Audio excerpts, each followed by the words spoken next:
안녕하세요. 손성수 목사입니다. 지난 한 주 평안하셨나요? 오늘도 하나님의 말씀을 통해 은혜 나누기 원합니다.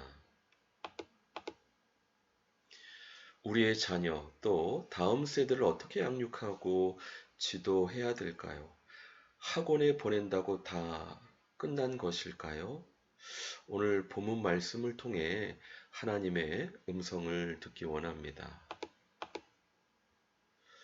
여호와께서 요셉과 함께 하심으로 그가 형통한 자가 되어 그의 주인 애굽 사람의 집에 있으니 그의 주인이 여호와께서 그와 함께 하심을 보며 또 여호와께서 그의 범사에 형통하게 하심을 보았더라. 요셉이 그의 주인에게 은혜를 입어 섬김에 그가 요셉을 가정 총무로 삼고 자기의 소유를 다 그의 손에 위탁하니 그가 요셉에게 자기의 집과 그의 모든 소유물을 주관하게 한 때부터 여호와께서 요셉을 위하여 그 애굽 사람의 집에 복을 내리심으로 여호와의 복이 그의 집과 밭에 있는 모든 소유에 미친지라.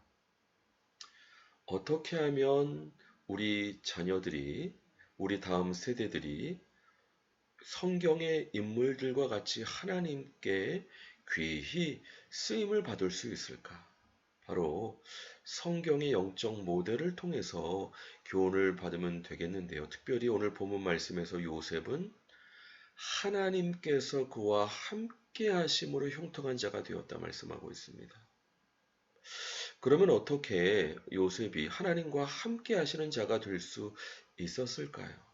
우리가 요셉의 일대기를 살펴보면 하나님께 받은 꿈이 있었죠. 해와 달과 열탄별이 그에게 절하는 꿈, 또 그가 묶은 곡식단에게 형들이 묶은 곡식단들이 절하는 꿈. 오늘 본문 말씀은 사실 그 형들에게 배반을 당해서 이집트의 노예로 팔려왔을 때의 이야기입니다. 다른 사람도 아니고 형들에게 노예로 팔렸으면 얼마나 배반감을 느끼고 낭망됐을까요? 그럼에도 불구하고 그는 하나님께서 함께 하시는 자가 될 수 있었는데, 왜냐하면 하나님께서 주신 그 꿈과 비전을 어려움에도 불구하고 낭망하지 않고 믿음으로 견지하고 그 꿈을 소망으로 삼았기 때문이 아닌가 생각됩니다.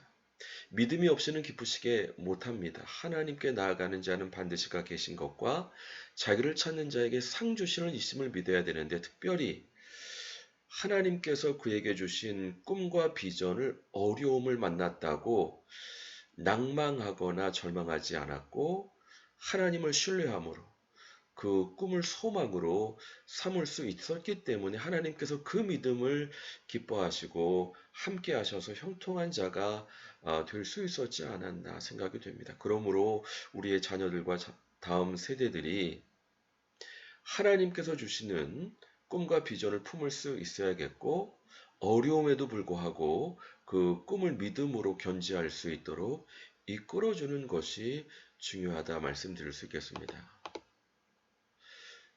어려움을 만나도 낭망하지 않고 형통할 수 있는 비결 정리하자면, 하나님의 비전을 신뢰하고 소망할 수 있도록 이끌어 주시는 부분이 중요하고요.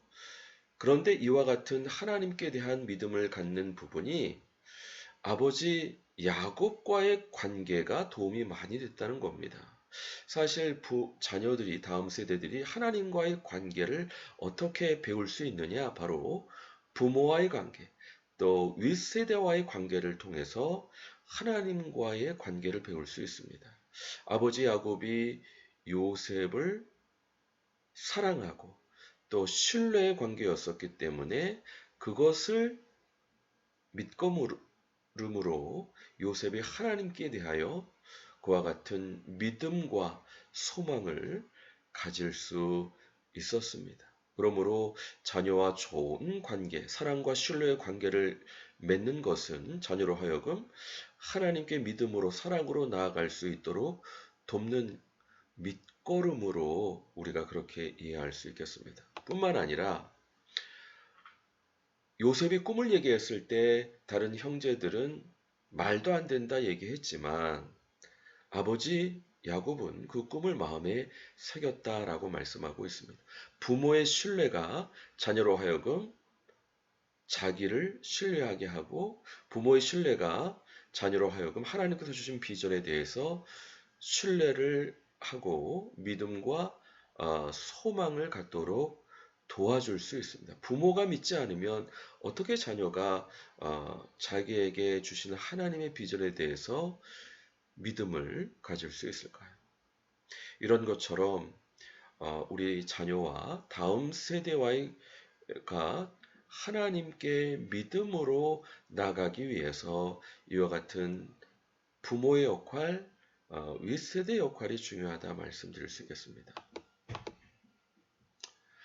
또 이와 같은 비전에 대한 믿음뿐만 아니라 요셉이 가지고 있었던 것이 또 있습니다. 바로 자기 사업에 근실한 사람을 보았느냐 이러한 사람은 왕 앞에 설 것이요 천한 자 앞에 서지 아니하리라. 근실은 어떤 말일까요? 근면하고 성실한 겁니다. 하나님께서는 근면하고 성실한 사람을 들어 쓰십니다. 하나님께 대한 비전에 대한 믿음도 있어야 되지만 플러스 근면하고 성실한 개역 성경에서는 이 구절을 자기의 능숙한 사람을 보았느냐 이러한 사람은 왕 앞에 설 것이다 말씀하고 있는데 자기 일에 근실하고 성실하면 자기 일에 능숙하지 않겠습니까? 자기 일에 능숙한 사람은 하나님 앞에 하나님께서 왕 앞에 세우십니다. 우리 자녀들이 하나님께서 주시는 비전에 대한 믿음을 가질 뿐만 아니라 주어진 일에 근면하고 성실할 수 있도록 잘 지도해 주시고 이끌어 주셔야 됩니다. 뿐만 아니라 마음의 정결을 사모하는 자의 입술에는 덕이 있으므로 임금이 그의 친구가 되느니라. 어떻게 요셉이 술 맡은 관원장, 떡 맡은 관원장의 꿈을 해석할 수 있고 또 7년 풍년, 7년 흉년의 이집트 왕 바로의 꿈을 해석할 수 있는 지혜를 얻을 수 있었을까? 바로 그가 마음의 정결을 사모했던 사람이었기 때문입니다.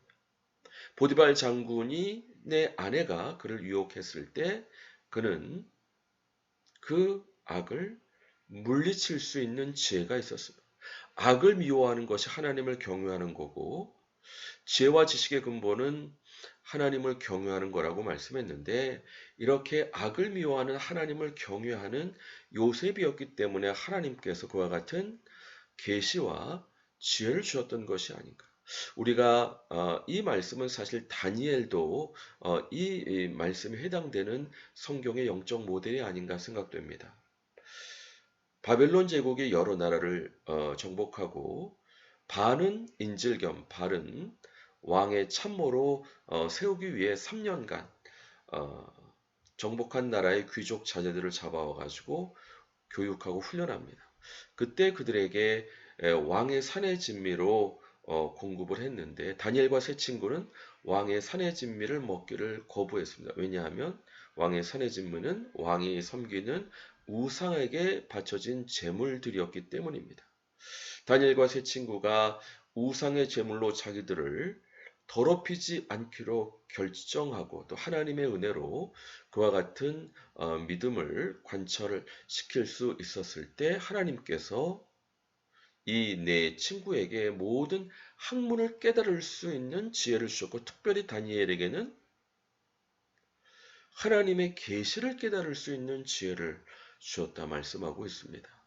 그러므로 다니엘은 바벨론 제국, 메데 바사 제국에 이르는 여러 나라의 흥망성쇠에서 총리로 또 하나님의 계시를 담지하는 선지자로서의 사명을 감당할 수 있었습니다. 왜요?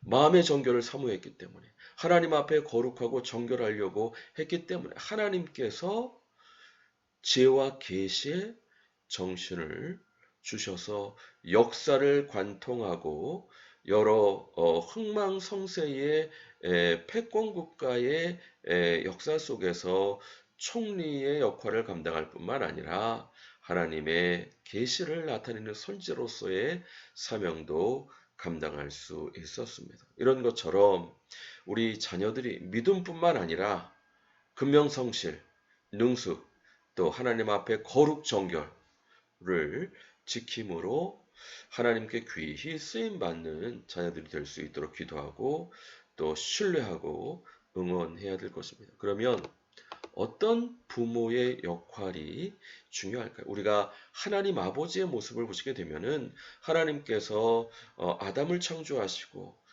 이미 창조하신 모든 생물을 그에게 이끌어 오시면서 아담이 어떻게 이름을 짓나 살펴보셨다 말씀하고 있습니다.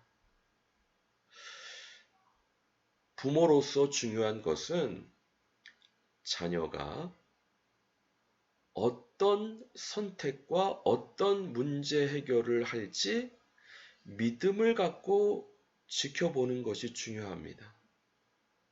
그럴 때 자녀는 그에게 맡겨주신 일을 지혜롭게 감당할 수 있을 것입니다. 하나님께서 아담에 대해서 이와 같은 기대를 갖고 어떻게 이름을 짓나 지켜보셨던 것처럼 말이죠.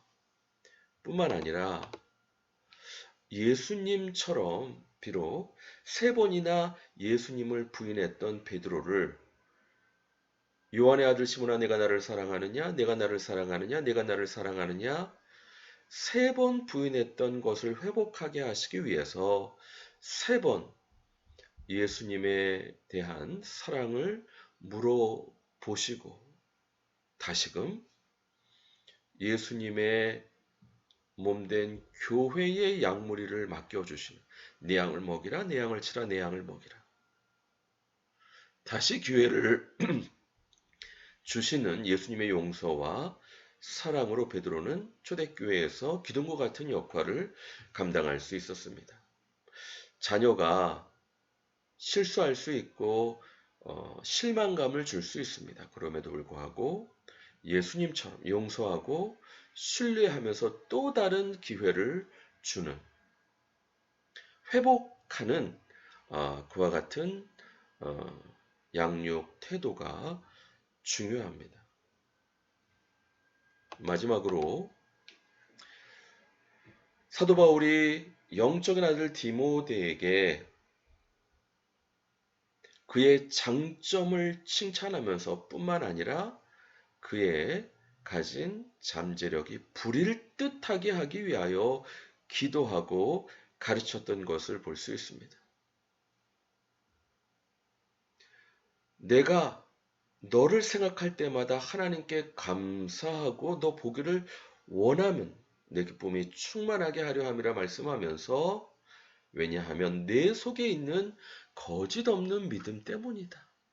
우리 디모데가 영적인 아들 사도 바울이 영적인 아들 디모데에게 그 장점을 기뻐하며 기억했던 것처럼 우리 자녀를 대할 때 우리 자녀의 장점을 인정해주고 기억하는 것이 중요합니다. 뿐만 아니라 나의 안수함으로 내 속에 있는 그 은사를 불일 듯하게 하기 위하여 생각하게 한다. 우리 자녀의 잠재력이 불일 듯하게 일어날 수 있도록 기도해야 됩니다. 뿐만 아니라 가르쳐야 되는데 바로 하나님께서 우리에게 주신 것은 두려워하는 마음이 아니죠. 오직 능력과 사랑과 절제하는 마음, 근신하는 마음이라는 사실을 깨닫게 함으로 그의 은사가 불일 듯하게 일어날 수 있도록 도울 수 있어야 됩니다. 주의 교훈과 훈계로 자녀를 양육하고 단지 자녀를 노엽게 하지 말라고 경계하셨는데 마찬가지로 우리 자녀의 잠재력이 불일 듯하게 일어나게 하기 위해서는 먼저 자녀의 장점을 칭찬할 뿐만 아니라 기도하고 뿐만 아니라 하나님께서 우리에게 주신 것이 뭔지 알아야 되는데 미래를 생각할 때 두려워하는 마음이 아니라 하나님을 신뢰함으로 하나님께서 주시는 것을 바로 받아야 되는데 바로 능력, 사랑, 절제, 근신하는 마음을 기도함으로 받을게 할 수 있는 그런 양육, 태도, 가이드가 필요하다 말씀드릴 수 있겠습니다. 이제 말씀을 마치고자 합니다. 우리가 하나님 앞에 잘 쓰임 받는 것도 중요하고요. 또 한 가지 중요한 것은 우리의 자녀들이 우리 다음 세대들이 하나님 앞에 성경의 인물들과 같이 귀하게 쓰임 받을 수 있도록 잘 양육하고 지도하는 것이 중요합니다. 그렇기 때문에 성경의 영적인 인물들의 사례를 살펴보는 것이 중요한데요. 무엇보다 믿음을 갖고 하나님께서 주신 꿈에 도전하게 하되 근면성실, 거룩, 또 하나님 앞에 그 은사가 불일 듯하게 하기 위하여 부모로서, 윗세대로서 장점을 인정해주고 칭찬해주고 또 기도해주고 하나님께서 우리에게 주신 것을 가르침으로 우리 자녀 다음 세대들이 잠재력이 불일 듯 일어나게 인도할 수 있는 저와 우리 모든 동역자분들 되시길 주님의 이름으로 간절히 축원드립니다. 같이 기도하겠습니다. 그렇습니다. 주여, 오늘 말씀을 통해서